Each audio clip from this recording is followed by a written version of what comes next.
তৈরি পোশাক শ্রমিকদের সব দাবি আগামী 1 মাসের মধ্যে পূরণের আশ্বাস দিয়ে কর্মস্থলে ফেরার আহ্বান জানিয়েছে শ্রম ও বাণিজ্য মন্ত্রণালয়।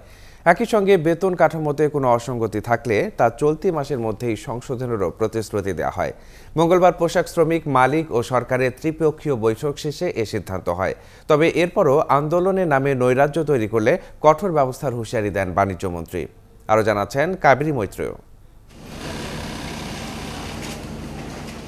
গেল অক্টোবরে তৈরি পোশাক খাতের শ্রমিকদের ন্যূনতম মজুরি 5,300 টাকা থেকে বাড়িয়ে 8,000 করার ঘোষণা আসে। এর মধ্যে মূল মজুরি 4,100 টাকা।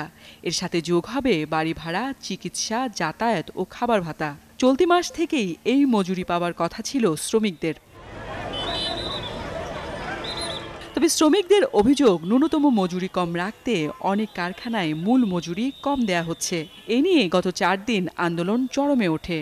কয়েক জায়গায় পুলিশ ও শ্রমিকদের মধ্যে ধাওয়া পাল্টা ধাওয়ার ঘটনাও ঘটে।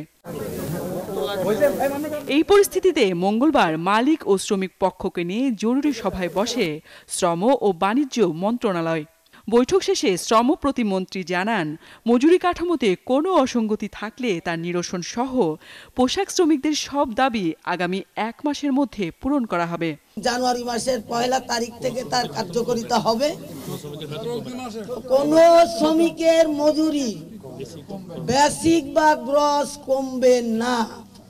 যদি কেউ কমানোর চেষ্টা করে আমরা সকলে আপনাদের সাথে থাকব। মালিক পক্ষের 5 জন, শ্রমিক পক্ষের 5 জন, বাণিজ্য মন্ত্রণালয়ের সচিব, শ্রম মন্ত্রণালয়ের সচিব বসে বিশ্লেষণ করে দেখবেন যে আসলে কোনো ত্রুটি হয়েছে কিনা। এ সময় আন্দোলন ছেড়ে শ্রমিকদের কাজে ফিরে যাওয়ার আহ্বান জানান বাণিজ্যমন্ত্রী। বাইরে যারা ধ্বংসাত্মক কাজ করছেন, আমরা সবাই একথাও ঠিক করেছি যে তারা ট্রেডের বন্ধু নয়, তারা ট্রেডের লোক নয়। তাদের বিরুদ্ধে শক্ত অবস্থান নেওয়ার কথা বলা হয়েছে। ত্রিপক্ষীয় এই সভাকে ফলপ্রসূ বলে গণমাধ্যমকে জানান তৈরি পোশাক খাতের শ্রমিক নেতারা। এই সময় আমরা ধৈর্য ধারণ করব। কাবেরী মৈত্রেয়, 71, ঢাকা।